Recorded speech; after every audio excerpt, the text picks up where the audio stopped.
Assalamualaikum warahmatullahi wabarakatuh. Jumpa lagi dengan saya Eko Widodo.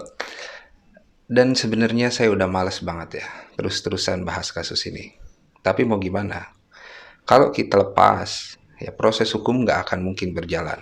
Ya, kita lihat aja dari kasusnya Denny Siregar. Udah di demo berjilid-jilid, ya gitu. Kasusnya jalan di tempat.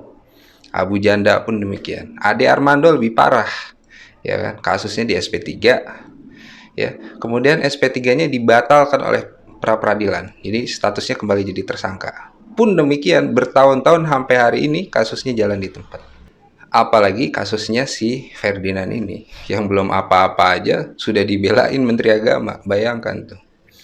Jadi apakah kasusnya akan berjalan jika kita diam saja? Enggak. Makanya kita harus kawal terus kasus ini. Dan hari ini Ferdinand sudah masuk ke ruang penyidikan. Nah, ini Anda bisa lihat.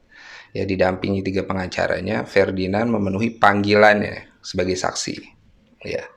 Nah, harapan kita Ferdinand langsung nginep lah. Ya, atas nama keadilan, ya, penista agama ini harus langsung ditahan. Ya, nggak ada alasan dia untuk tidak ditahan. Kenapa? Karena kasus-kasus penistaan agama yang lainnya tidak ada yang prosesnya tidak ditahan. Ya, kasusnya MKC, kasus penistaan agama langsung ditahan.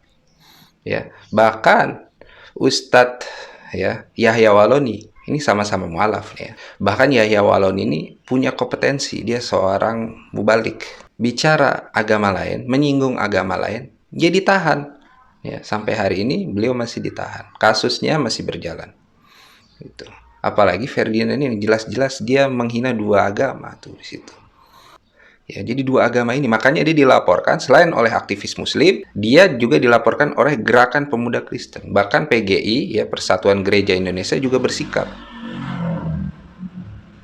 Ya, jadi selain MUI, Muhammadiyah, NU, ya dan ormas-ormas Islam lainnya bersikap, ya Persatuan Gereja Kristen pun bersikap, ya ingin agar Ferdinand ini diproses hukum karena berbahaya sekali. Ini bisa memicu konflik, ya.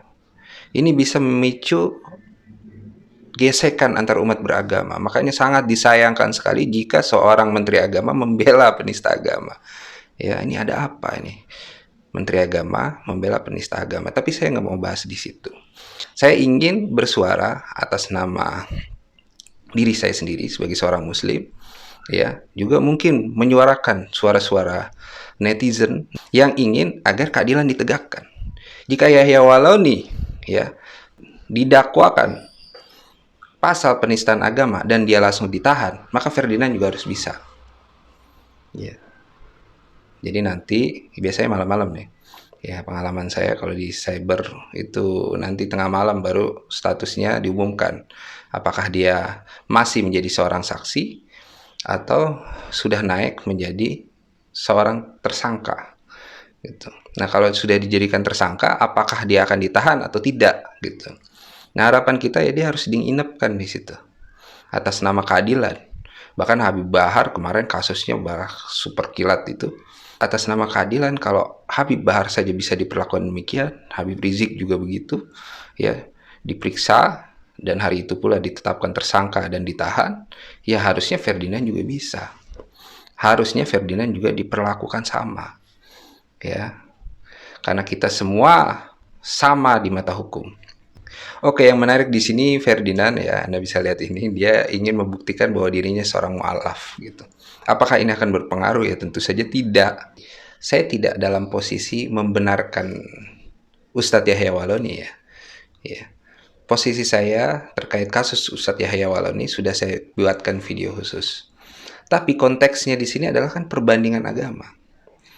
Jadi Ustadz Yahya Waloni sebagai seorang pendakwah, mantan pendeta melakukan fikih perbandingan agama, dan itu juga dasar-dasarnya adalah ajaran agama, ya, Al-Quran dan As-Sunnah gitu. Nah, sekarang Ferdinand ini posisinya apa? Nah, jadi punya alasan apa lagi penyidik untuk tidak menahan si Ferdinand ini? Ya, atas nama keadilan, ya ditahan juga dong. Ya, Satya Waloni aja ditahan. Bahkan dia udah sepuh umurnya. Ditahan. sakit, masuk rumah sakit, tetap ditahan. Jadi kita menuntut berlaku adil lah. Jangan sampai kemudian nanti umat bergerak. Dulu kala itu pernah terjadi kejadian penistaan agama yang dilakukan di zaman Belanda, ya, oleh media Belanda.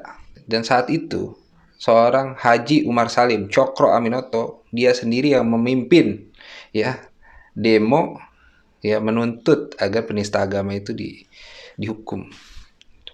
Jadi saat negara kita belum merdeka saja isu ini sudah sensitif, dan Belanda ya 350 tahun menjajah Indonesia itu nggak berani menyenggol ini. Kira-kira itu aja, demikian. Assalamualaikum warahmatullahi wabarakatuh.